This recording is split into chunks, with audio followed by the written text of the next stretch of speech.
Yes, the recording has started. So, welcome you all for such a wonderful conference. Anyway, we started with the pre-conference event yesterday, but this is officially we are starting. So, welcome you to the Vernacularity and Folk Practices, Mapping Living Traditions and Indian Knowledge Systems. And CFSR and CFCS can offer you a wonderful 3 days ahead. Feel free, get in, enjoy, relish. When you talk about vernacularity is nothing but the language of the common people. It foregrounds in the community-based traditions, which gives you an interesting idea, or it connects with the Indian folk traditions, irrespective of regions, shows a fluidity and interplay of land, laws, life, mitigated by language. So, language that matters to make us all connected. This knowledge in the traditions, mitigated by language, definitely makes us to do a sustainable resource use, ecological conservation, and resilient building crafting technologies to sustain, to survive. That's what we always wish to and we always want to. This, when you think about the language, I'm being a Malayali, ka comes to me. Ka is nothing but a kagaram, kagagana. Kagagana is the kavargam, is the basic core of the Malayalam vernacularity. It can be easily audible from the sound of the barrel drum, the chenda. Kagagana. So that bouncing sound, ka with its unaspirated, unvoiced, rigidly aspirated nasal tone of the nga, it gives you a very interesting formulation. That is why ka gives you the interesting aspect of life, nothing but kavu. Kavu is nothing but the sacred group. Kavu, the sacred group, an age-old worldwide phenomenon which connects Bengal as well as Kerala, which connects many of the part of the India, which traditionally consists of forest zones protected by people based on their spiritual relationship with the deities, ancestral spirits, which always reside there. So the cows, you all know that the cows or the sacred groves are always under threat. These under threat things gives us a idea to look at what is vernacular knowledge. Vernacular knowledge connects us with the locally developed wisdom. It makes us to relate together. Anyway, Kavu brings us cultural memory, which lives within our stories, rituals, practices, etc., etc. Kavu reminds us about the community life of fostering, coming together, and celebrating. Kavu brings us a matter of learning, be it embodied, be it verbal. It also pinpoints to the ethnocentric learning, which is what CFSR and CFCS aims for. So that ethnocentric learning based on the knowledge which is associated with the forest. When we come into the village, we started culturing and we started making agriculture. We started making standardized tools, knowledge into practice. When it comes to the cities, we started negotiating it with the mediation of management, etc., etc. So this is an attempt to go back to your own vernacularity, knowledge systems, and to the abodes where this kinds of possibilities gives us a matter of surprise pedagogy. So when you go back to the nature, when you go back to the forest, when you go back to the cow, which makes you to have a surprise pedagogy's possibilities. This is what I really wanted to say. And I'm sure that these 3 days with amazing era of, you know, uh, keynote speakers from Nandini Sahu to begin with, VK Kartika, Barbara Hillis, Dujati Sarma, Satyanath Sar, and ends up with Irena Stahl and valedictory address by Professor Sudhakar Reddy, if I missed Govinda Verma and many things. So there are many people, and there are many people in the chair. So I wholeheartedly welcome you to the presentations, panels, keynotes, etc., etc. Thank you so much. And we could realize it because of our, open help from all our keynote speakers. I thank you all. Thank you, Ruja. And you can take it up for the next idea of explaining, introduction to the conference. Thank you so much. Thank you for giving me a chance. On behalf of CFSR, CFCS, I welcome you all officially. Thank you very much, Professor Puthussery, for such an inspiring and thoughtful welcome address. We are truly grateful for your invaluable guidance and continuous support. You have been the one of the chief advisors of this conference, and we are proud to have you with us throughout. We move to the next segment. I would like to invite our faculty coordinators of the conference to briefly introduce the conference and share with us the vision and intellectual framework that underpins this initiative. I welcome Mr. Nichil P., Assistant Professor, CFCS, University of Hyderabad, and Ms. Debolina Gupta, Cultural Secretary, CFSR, and Assistant Professor of English, Sri Shikshayatan College, University of Calcutta, for the same. Welcome, sir and ma'am.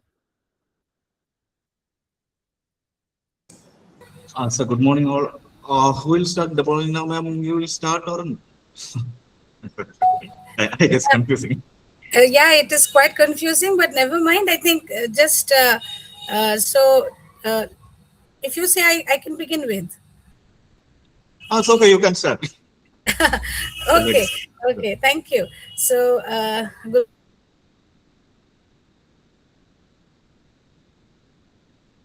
Debolina, you're mute. Debolina, you're mute. Sorry.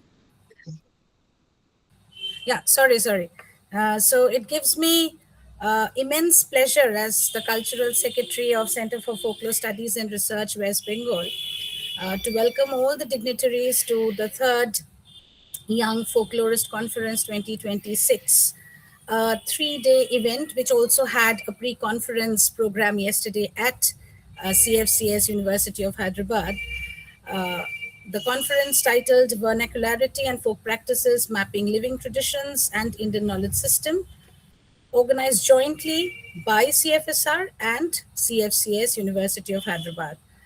Before I introduce you to the key ideas of the conference, which of course Sir has already elaborated upon, let me familiarize you, though in brief, about CFSR.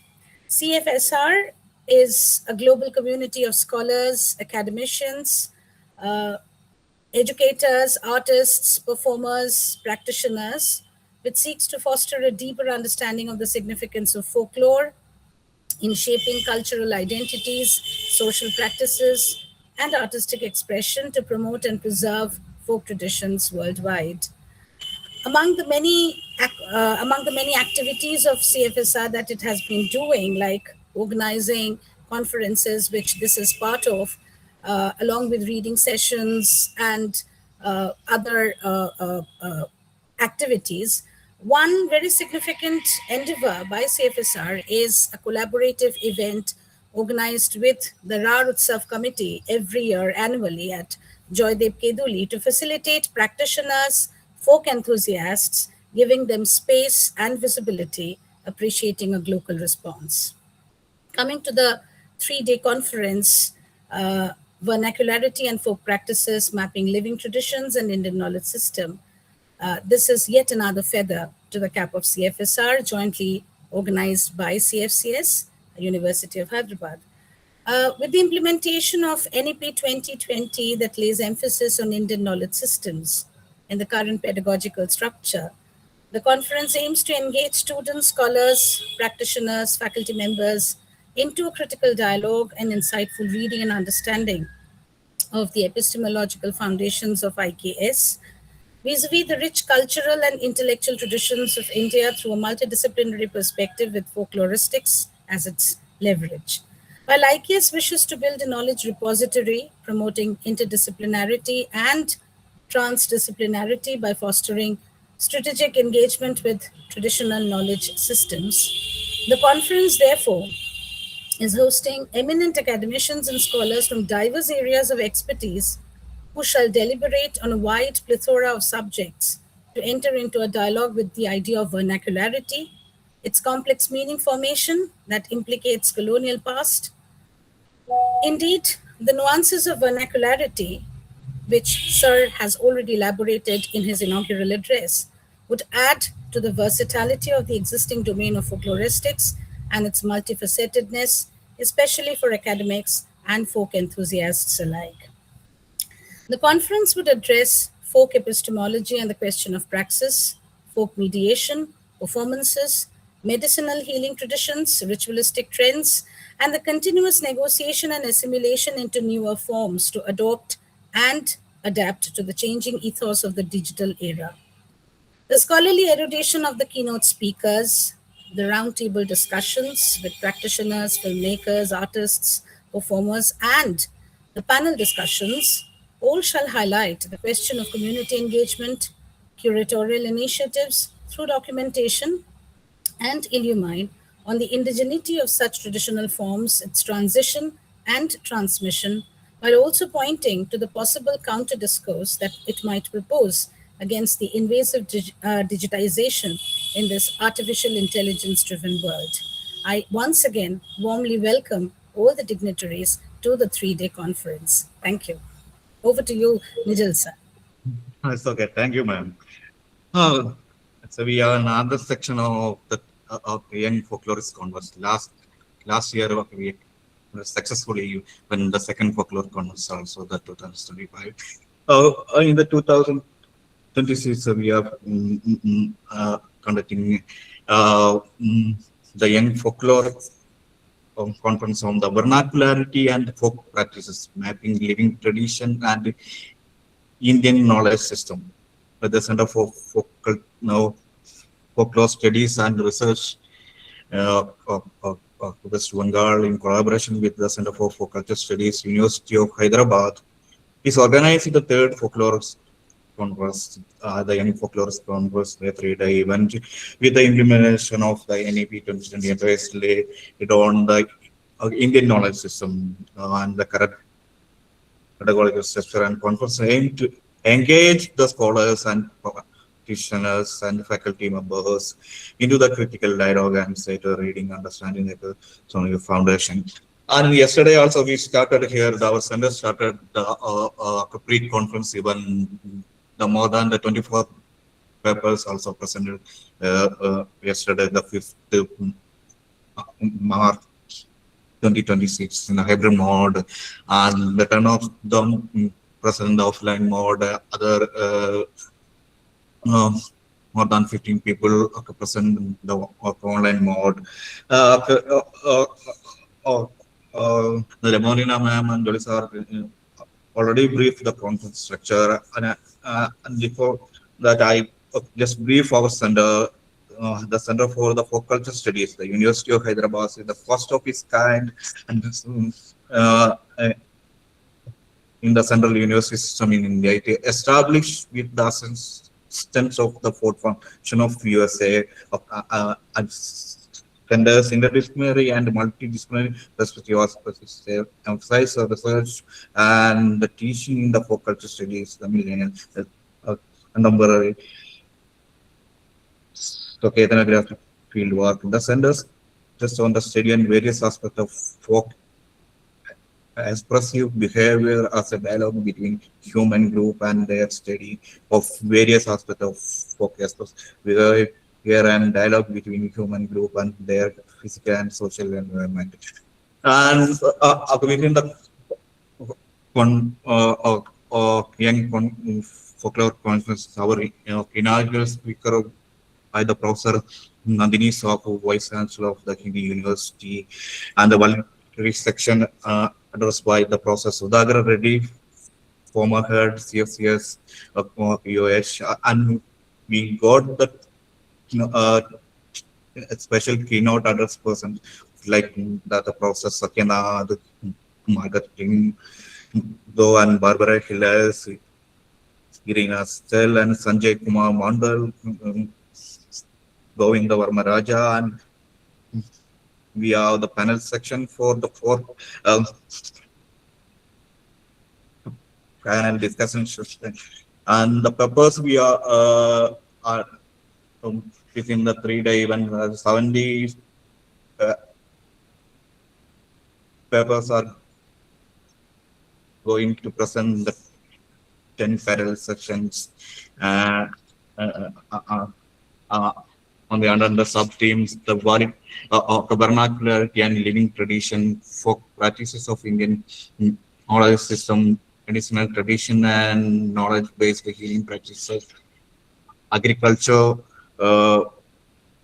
practices and ecological sustainable folk wisdom, applied folklore and public folklore, generation of folklore and folklore, knowledge in media, etc. Mainly the conference focuses on the early career faculties and research scholars of both pursuing the PhD and postdoc and undergraduate and postgraduate students and independent research practitioners and enthusiasts to critically engage, exploring the theme including. Okay, I welcome everyone to 3-day conference event. So okay, welcome all.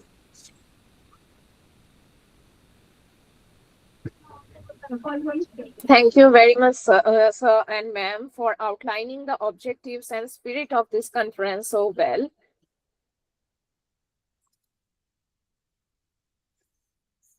We have now arrived at the most significant moment of this session. It is a matter of great privilege for us to have with us Professor Nandini Sahu, the Vice Chancellor of Hindi University, West Bengal, and Professor of English at Indira Gandhi National Open University in New Delhi. Professor Sahu is an eminent academician, folklorist, poet, and scholar whose work has attributed significantly to the development of this field, folklore and culture studies. With great respect and anticipation, I would like now to invite Professor Nandini Sahu to deliver the inaugural address of the 3rd International Young Folklorist Conference. The session will be chaired by Dr. Sanjukta Naskar, Vice President, Center for Folklore Studies and Research, CFSR, and Associate Professor of English, Janki Devi Memorial College, Delhi University. Welcome, Sanjukta, ma'am. Thank you so much. Professor Sahu, with your permission, can I do a quick introduction before you deliver your lecture? Thank you so much.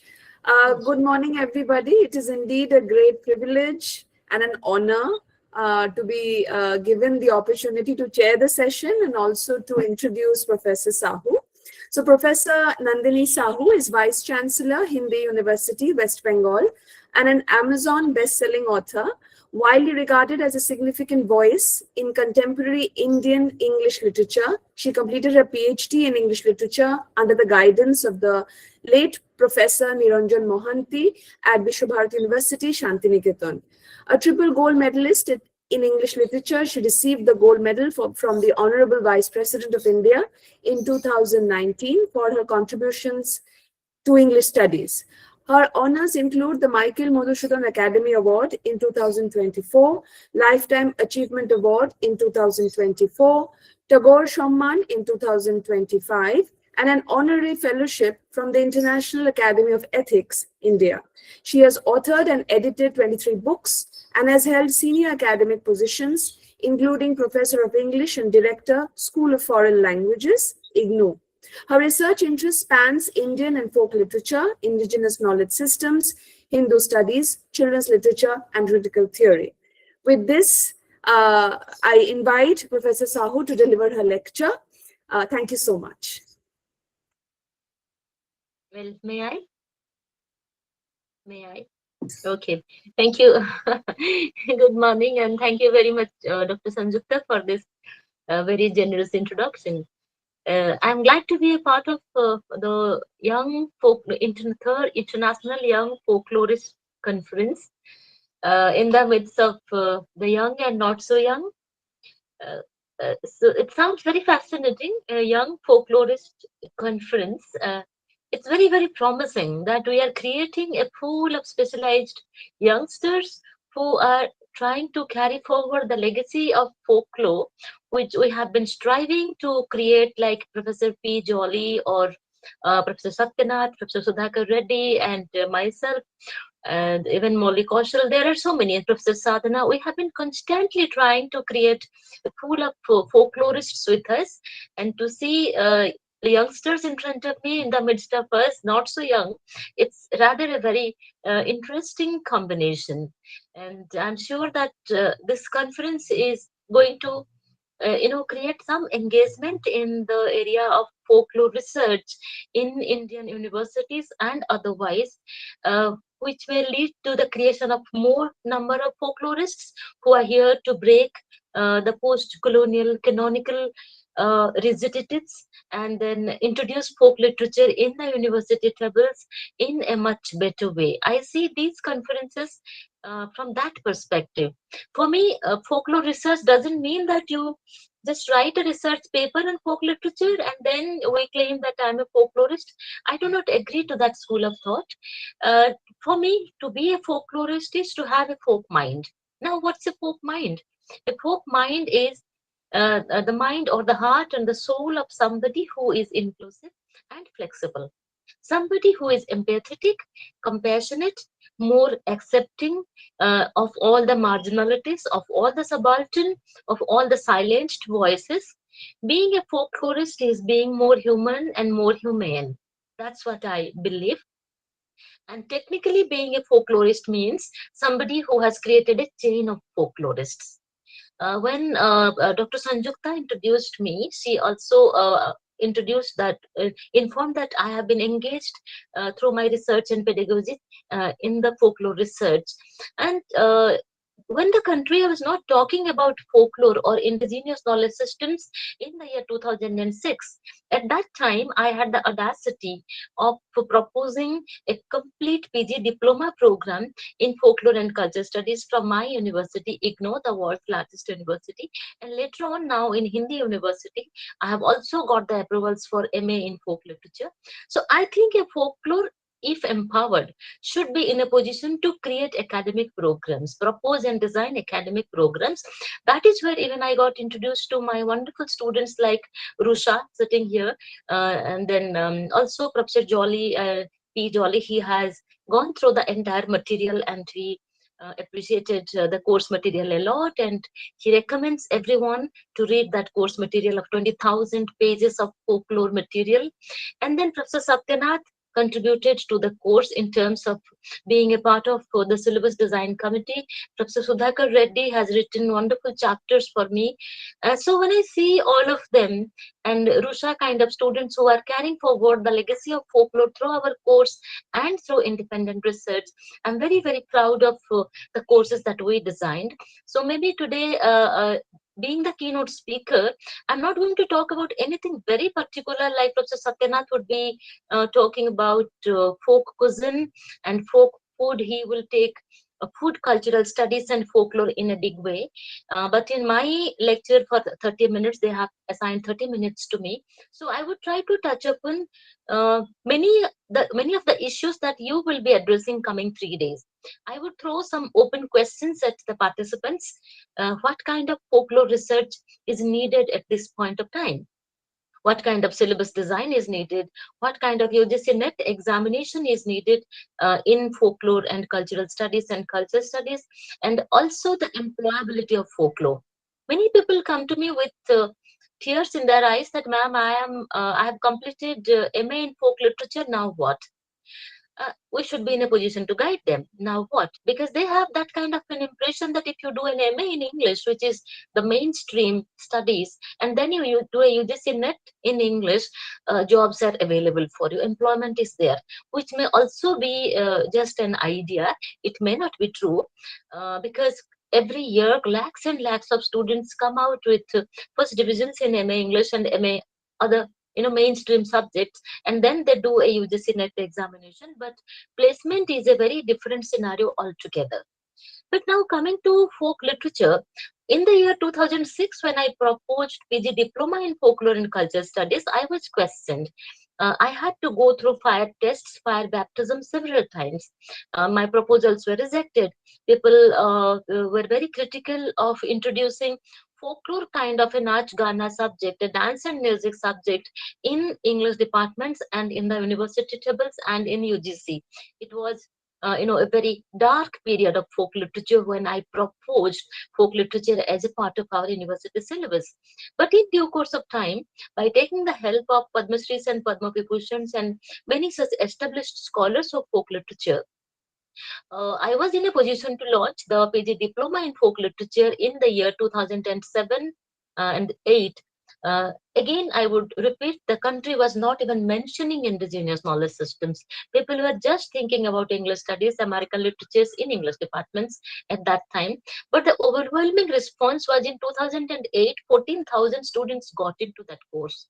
So students were actually they were waiting for this kind of an alternative subject, which is also a part of our English departments and other language and literature departments.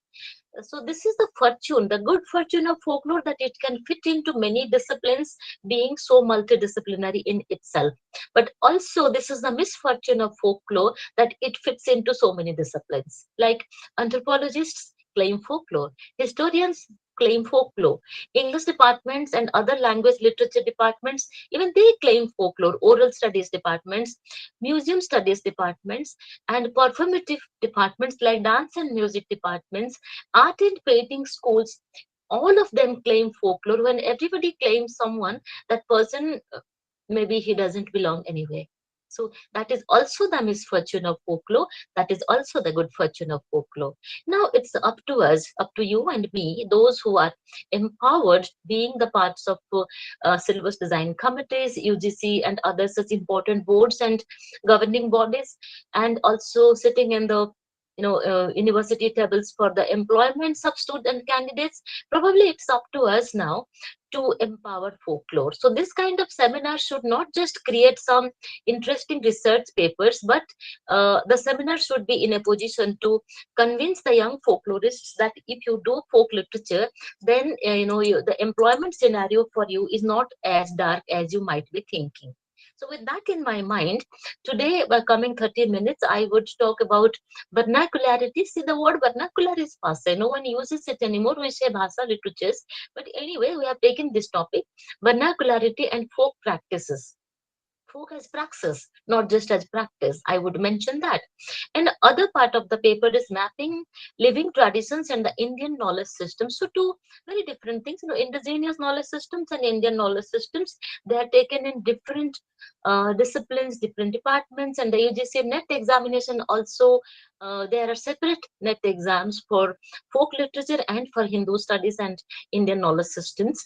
But I'll somehow try to create a multidisciplinary base, a multidisciplinary and collaborative research background, so that the coming 3 days, all of you can consider reimagining and reframing these alternative modernities. To me, folklore is alternative modernity. If you go to Muse India and you check the last issue of Muse India, it was a special edition, special issue that I edited, Folklore and the Alternative Modernities. We have addressed how folklore is another voice, an alternative voice in the modern literature scenario. We have postmodernism, we have postmodernism. In this scenario, in our departments, where does folklore fit in? So for that, I'll be speaking about the theoretical considerations in folklore, Western and Indian, both kinds of theories, how we can consider in interpreting our folk texts. The big question will come: what is a folk text? We have Indian writing in English. We have Indian poetry in English, but we don't have Indian folk literature in English. Then what? So we have to take translations of all our Bhasha literatures, the 22 scheduled Indian languages and the two official languages, English and Hindi. We have to take folk literature from all of them, and then the 6,000 folk and tribal languages across the states and communities. We have to take all of them and get into translation in a big way. NEP emphasizes translation. So, how through translation we can take the important folk texts worldwide, like Native American women's literature, you can take Hispanic folklore, you can take Black literature and folklore, and then you can also take Madagascar and their folklore, Nepal and their folklore, Indonesia. So many folk departments are coming up in a big way in such a powerful manner, and you have to take the folk literatures from their languages and then translate them to, say, some languages in India, maybe the languages which the majority of Indians can read and understand. In my case, it will be English. In your case, you have to decide that, because language is a very subjective matter. You have to decide your language of comfort. So, whichever is your language of comfort and convenience and conviction, you have to take some folk texts from those languages and translate and then present them to a bigger audience. The idea is taking one text from the microcosm, presenting it to the macrocosm, taking it from the narrow circle of one particular language and presenting it to a bigger reading audience. So we will also talk about that. And then Indian folk traditions in the world and the vernacular traditions, then importance of folk in Indian knowledge systems. Then I would also mention greenwashing the canons and the existing disciplines. It's a very interesting terminology. I delivered one lecture last month on greenwashing the Indian canons. So it's like you wash something, and greenwashing means you are introducing more number of disciplines like green cultural studies, and then ecofeminism, eco-criticism, ocean humanities, green humanities, and environmental studies. So many things into our disciplines through folklore, and through folklore it becomes very seamless, because things that the world has started thinking now, folklore is already practicing that. People are thinking about preservation of livestock. Folklore is already doing it. People are thinking about preserving that, endangered music and language systems. Folklore is also already working on language death. When we designed that course on folk literature, one of the blocks is on language death. So for that matter, I had to travel to so many countries in the world to speak to the last speakers of some folk languages and tribal languages, and then translate them to English and other such languages, and then make them a part of our course material. So folklore is already doing, which the world has just started thinking, isn't it? And then when you talk about greenwashing the canons, the rigidity of the canons, which are so very Eurocentric. I have been teaching English literature since 25 years. I have designed academic programs and courses on British Romantic literature, post-colonial literature, American poetry, American drama. These are my courses I've designed. But my alternative research is folklore. And under that, I have greenwashed the existing disciplines. I have introduced important, interesting, folk-related, cultural studies-related new disciplines through ocean humanities, folk cuisines, then nature narratives, and then I have also talked about the sacred essence in folk, then Patachitra traditions of dance, Patachitra tradition, and then traditional dance and folk dance, gender performability in folk, and then folklore and memory culture, then folklore and social media, folklore and domesticity, and gendered knowledge. Then orality, is it a binary or a continuum? When we emphasize orality, are we talking about oral literatures and written literatures as binaries, or are we talking about them as a continuum? That is one question that I would like to ask you coming 3 days. Then environment awareness and its social value. Then thinking forests. Now, a lot of people have started doing research on plant thinking. Folklore has already been doing it, plant thinking. So thinking forests and feeling roots. That is one research. Then harvest and purity. The purity pollution debate is very much there in our mainstream literature. In the Margi and Deshi dichotomy, in the Margi literature, there is the discourse of purity and pollution. When it comes to folklore, there is no such dichotomy. So the harvest seasons and the purity, then peacemaking and folklore. Now the world needs a lot of peacemaking, peace and healing, and folklore is a healer. So I would also talk about peacemaking and folklore. Then folklore as redemption, folklore as recollection, folklore as redemption. Recollection is definitely a way of redemption. So I would talk about folklore as recollection and redemption. Then decolonizing the living traditions through folklore, healing and adaptation in folk, the body politics, corporeality and body politics in folklore. I would somehow mention that here and there. Then cinema and folk theories are coming up in a big way. And I think I was just looking at the speakers and the papers in the coming 3 days conference, and some people are talking about cinema and folk theories. Then the hidden curriculums in folklore. Hidden curriculum, it's so interesting. When there was only UGC NET examination in English, I was also dealing with the UGC NET exam in English. Before 20 years, I started doing it. When I joined as an associate professor, then I was already into the NET examination in English. During those NET examination workshops, the senior professors used to tell me, Nandini, take some questions from folklore. So if we designed 100 questions, I was somehow taking 10 to 12 questions from folklore and putting that as a part of our UGC NET English. Now we have a very separate and different, we have a separate, unique folk literature UGC NET examination. But in the English departments, we have been taking this hidden agenda of the hidden curriculums in folklore. If they are hidden curriculums, why don't we take them as open discourses in our university tables? There are so many universities still today, I think, including the biggest universities in Delhi. Let me not name the university. So the biggest, the largest, and the most important university in Delhi doesn't have folk literature. They don't have. See, already the chair of the session is saying no. So they don't have folk literature. And there are so many scholars and teachers like her. Whenever I meet them in seminars, conferences, or selection committees, half of them come with research papers on folklore. And such interesting research papers, eye openers.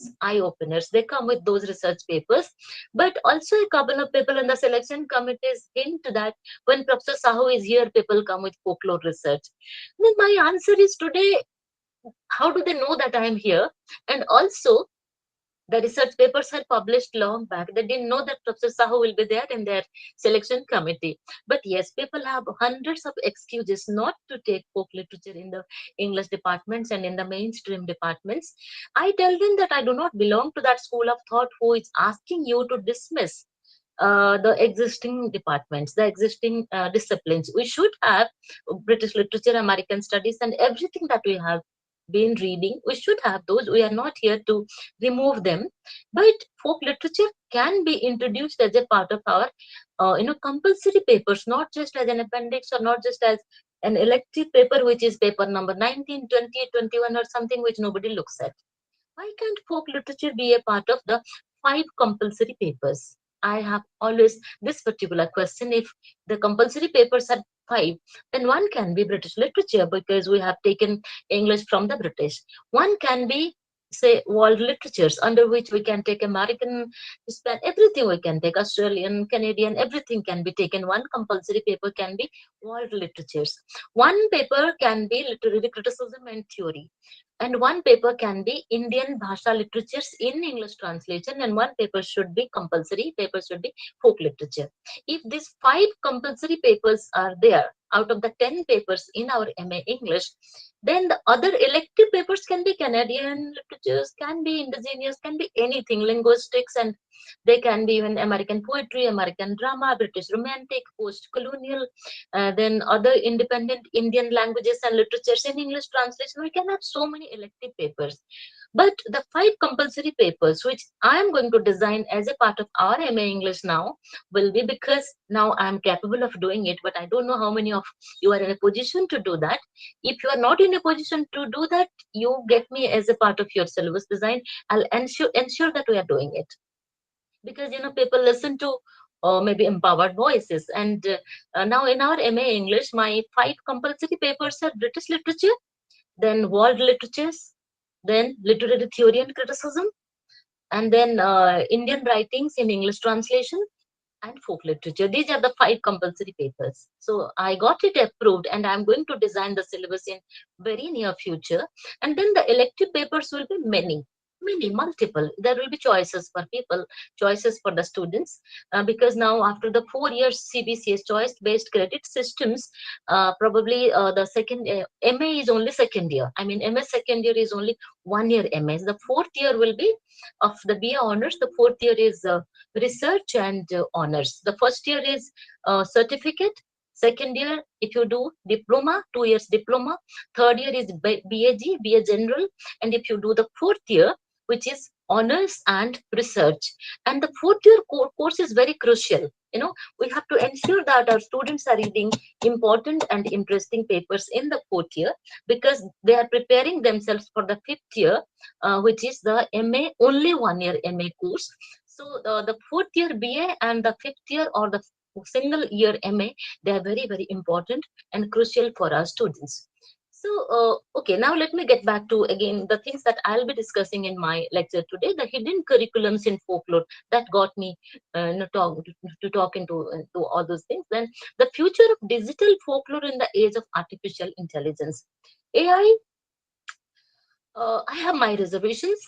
People use a lot of AI and Chat GPT and all of that. They get all kinds of wrong informations from AI.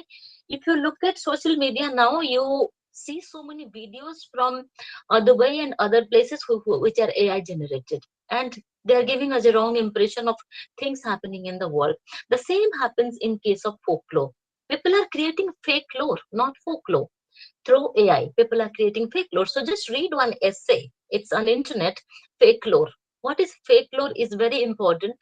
What to do, and what not to do, that essay fake lore will tell you. And I think some of the speakers like Professor Satyanath or some other speakers can also mention what not to do if you are a folklorist. So the hidden curriculums and the future of digital folklore in the age of AI. Recently I was delivering a lecture in Delhi where one of the speakers, after me, one of the speakers claimed that there are 35 lakh texts in Sanskrit which are yet to be translated to English. And then I went to the other room. Somebody claimed that there are 35 lakh texts in Tamil which are yet to be translated to English. So the similar number, how AI is giving these numbers, how the algorithms of AI work. So AI is giving these kind of wrong informations to people. So you have to be very careful when you are using AI to understand folklore. You can use AI to create folklore. I would recommend the youngsters do authentic research on folklore. Take ideas and books and material from people like us who are not so young like you. Take material from us because we have created very authentic and genuine material. Our material is flawless and 100% plagiarism free. You take material from us and you put those on AI, so that the next generation, people who are younger than you, probably they will find authentic and very, very important and interesting folklore for their future research. And today also let's talk about migration studies and folklore. Migration, if you look at Geoffrey Chaucer, a lot of English teachers are sitting here. So the Canterbury Tales and those kind of texts which are a part of our migration studies, they have a lot of folk narratives, and then the travel narratives as a part of folklore. Then absent maternal voices in folklore. International Women's Day is coming. Tomorrow I will be in Delhi to deliver a lecture in the ministry about women vice chancellors and administration through women. I'll be talking about that. But off and on, the absent women's voices, maternal voices in our cultural studies, in our folklore, and in our mainstream studies, and archiving and documentation will come up. There are only 3% women vice chancellors in the country, and they are holding one very important education conclave on International Women's Day, by inviting the women vice chancellors, where we have to talk about how we are creating a pedagogy for women through many disciplines, through folklore, through cultural studies, through the mainstream. We would also talk about that in that conference. So probably I will take some ideas from people sitting here and doing this important research and put it as a part of that discourse tomorrow and day after tomorrow. Then we can also talk about today in this 3 days conference, the horror and Gothic studies in folklore. Gothic studies, which comes from Goth, the word GOTS or GOT, Goths, GOTS. It's from tribal studies. So Gothic literature comes from tribal studies. Horror studies, Gothic literature, supernatural studies, you all are doing that, but it actually comes from tribal narratives. And then the graphic narratives in folklore, culture and cultural studies in folk literature. So these are some of the things that I expect you to be talking coming 3 days. And folk literature that exists not just as an epistemic movement, it is constantly negotiating memory, power, ecology, and identity. Vernacularity should be understood as not exactly as a linguistic locality, rather, vernacularity should be understood as a mode of knowing the world through lived experiences, embodied memory, and ecological intimacy. So we talk so much about solidarity, sisterhood, but there is some folk thought in the idea of sisterhood. When I see the women researchers, folklorists sitting in front of me and doing that interesting and important research on folklore, that idea of sisterhood is carried forward. Sisterhood as a literary theory, isn't it? And folk literature must be situated in the border of theoretical frameworks like post-coloniality, deconstruction, environmental humanities, gender performativity, and digital culture, while it should simultaneously acknowledge the epistemic authority of Indian knowledge systems. So please create a parallel between Indian knowledge systems and indigenous knowledge systems. In the departments, usually people talk about indigenous knowledge systems as a part of folklore and tribal studies and Indian knowledge systems as a part of Hindu studies. I would recommend that you should create a parallel between the two. You should take both of them together as not as vernacular knowledge disrupts, rather as epistemological hierarchies and modernities that you produce through a very sharp theoretical framework. So, talk about canonical knowledges and vernacular knowledge systems, the privileging texts over the metropolitan forms of knowledge, and then you can think about Raymond Williams, how he mentions a whole way of life as a part of your culture and cultural studies. And then the critical questions you can ask yourself coming 2 days: is folklore an archive of the marginal memory only? Or folklore can also be used as a part of your literature of power? Can vernacular traditions destabilize canonical Thanks, sir. cultural hierarchies? You can also ask that question. And then think about folklore, power, and knowledge. Think of Foucault and his crucial ideas and understanding of how knowledge systems regulate power. Foucault's concepts of power, knowledge, they suggest that institutions, universities, and archives and museums, they define what counts as legitimate knowledge. So, is folklore illegitimate knowledge? If no, you have to justify. If yes, we are in serious problem. So you have to create folk knowledge as a legitimate knowledge system. And in this framework, folklore that has historically been categorized as pre-scientific, irrational, primitive knowledge, and thereby you have placed folklore outside the domains of legitimate epistemology. We have museumized and romanticized folklore. We have kept folklore at a distance, and we do not have the audacity, the courage, and the conviction to take folklore as a part of our mainstream studies in our university chapels. You have to think and rethink about these things and use Foucault's term, resurface and challenge the dominant epistemologies. And then you create more critical questions for progeny, for next generation. Ask questions like how have academic institutions historically marginalized the vernacular knowledge systems? And can folklore studies recover these subjugated knowledge systems? And can we present folklore on a platter for our next generation? Then, also you have to think about the oral storytellings, ritual performances, folk paintings, cinema, digital platforms, and ask questions like folklore Can it be understood as rhizomatic knowledge, and can these narratives, variations challenge the idea of a pure tradition? What is pure? You go to any syllabus design committee, the first 2 hours will be a pandemonium about pure. What is pure folk? What is not so pure folk? There will be questions. Now it's up to you to decide if you get into these debates and marginalize folklore forever, or get out of the debates of purity and pollution and take texts that have folk elements and present them in English departments. Folk elements, there is nothing like pure folk. If you ask me what is pure folk, I would say actually nothing. Because if oral literature is pure folk, then we cannot keep it oral forever. We have to document it. We have to write it through through research and syllabus. And I saw that a lot of research scholars, youngsters are presenting interesting and important papers coming 3 days on folk literature, but also they will be empowered if their research is taken as a part of UGC NET and as a part of the MA syllabus or the BA folk literature syllabus, BA honors in folklore. Have you ever heard something like BA honors in folklore? Nobody does it. At least 1 or 2 universities have MA folk literature. They have, they have certificate courses, diploma courses in folk literature. But BA honors in folklore, I'm yet to hear something like this.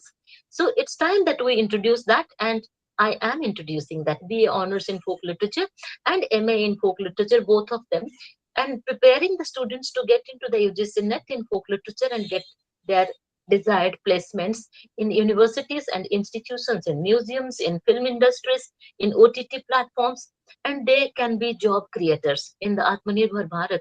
They can be job creators by doing their research in folklore.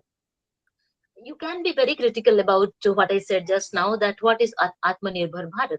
Okay, so I have this question for you. If those lakhs and lakhs of students who are completing the mainstream MA programs and the mainstream UGC NET examinations, do they have jobs? How many of them? 3%, 4% of them have authentic jobs. Rest others are getting into varieties of things. For example, people doing MA in translation studies. There is no UGC NET examination in translation. So people who do MA in translation studies, most of the times they are clueless. When I came to Hindi University West Bengal last year as the Vice Chancellor, we already have an MA in translation studies. Now in the choice-based credit system, I'm converting that MA in translation into also first 10 courses into a diploma in translation studies, so that students can do an MA in history, political science, Hindi, English, or anything, while simultaneously doing that diploma in translation, so that it's a skill enhancement course for them. Translation studies can be a skill enhancement course because it doesn't have a UGC NET in translation studies. And they don't have placements. But somehow we managed to find placements for our translation studies MA students as Rajbhasha Adhikari in many institutions and translators in many institutions. But they are so limited. They don't have massive number of jobs. They are very, very limited. So bigger universities where 8.85 million students are there, like our kind of an university like IGNOU, there is one MA in translation studies, and the students coming out of that MA in translation studies, even they are placed as Rajbhasha Adhikari in institutions. And students coming from small universities where I am working now, I am the Vice Chancellor now, a diploma in translation studies, students are also Rajbhasha Adhikari. So if there is no distinction between somebody who is an MA and PhD in translation and somebody who is a diploma in certificate in translation and getting similar kind of placements, then what kind of answers do we have about employability in the mainstream studies? That is the very, very critical question. That employability is the key. Without employment, any discipline is meaningless. Now, the bigger question for us is, how do we create employment for the students of folk literature? I think the first question should be to create BA honors in folk literature, MA in folk literature, UGC NET in folk literature, and then open departments in every Indian university, open folk departments in every Indian university, which University Hyderabad is already doing. Professor Joly has talked so much about that, the important work that they have been doing in their department. But how many departments are there the way they are doing the folklore work, the folklore research. I think all the Indian universities should come up with those kind of work and produce a new kind of vernacularity, new kind of folklore research, and respond to questions like power, archives, subjugated knowledge systems, artificial intelligence, gender and domestic knowledge, and the hidden curriculums in folk literature, then digital folklore and artificial intelligence, decolonizing our living traditions, and then also deconstruction and the oral archives through folklore, and then the research questions related to subaltern voices and silences, Dalit studies and LGBTQ studies, queer studies, masculinity studies and folklore, disability discourses and folklore. A lot of people are doing researches and their PhD and MPhil now on folklore and the disability discourses. We can come up with such important and interesting things. Then gender performativity and folk performances, they can be together. Then ecological knowledge systems, greenwashing, the environmental humanities can be a part of our syllabus. And then ocean humanities and maritime folklore, that can also be a part of our syllabus and our research. Cultural memory, and then migration and vernacular adaptations can be a part of our syllabus. And then so many interesting things are here in folk literature. It's time for us to rethink the foundations of knowledge itself. Whatever syllabus we designed before 80 years, is it still valid? Are we compelled, are we forced to teach something that we designed 80 years ago as a part of our literature departments? Or is it the time that the future of humanities should depend on our willingness to listen to something alternative, to vernacular voices, to ecological rhythms, to folklore, and to the living traditions? And we should continue to shape the human imagination through alternative voice called folklore. This is the idea of this conference. What I understand, 3 days are going to be interesting. I would wait to listen to many important papers. Whenever I have time, I will log in and listen to you. But yes, I have one offer for you. We launched our Hujis, Hindi University Journal of Interdisciplinary Studies. Hujis was launched last week. On Holi, I launched that journal.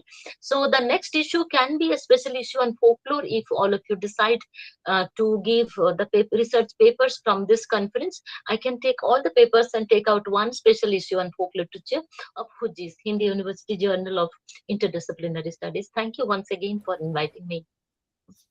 Thank you so much, Professor Sahu. This was really a fabulous lecture.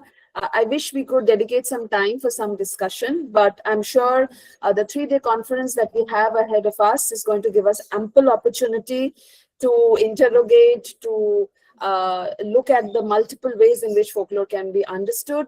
Professor Sahu's lecture gave us very important perspective on employability of folklore and the multiple ways in which folklore cannot be ignored in today's day and time, and also the fact that she introduced a very important concept of greenwashing the canons through the lens of folklore. So I thought that was a fabulous start to, I'm sure, 3 wonderful days of discussion, knowledge formation.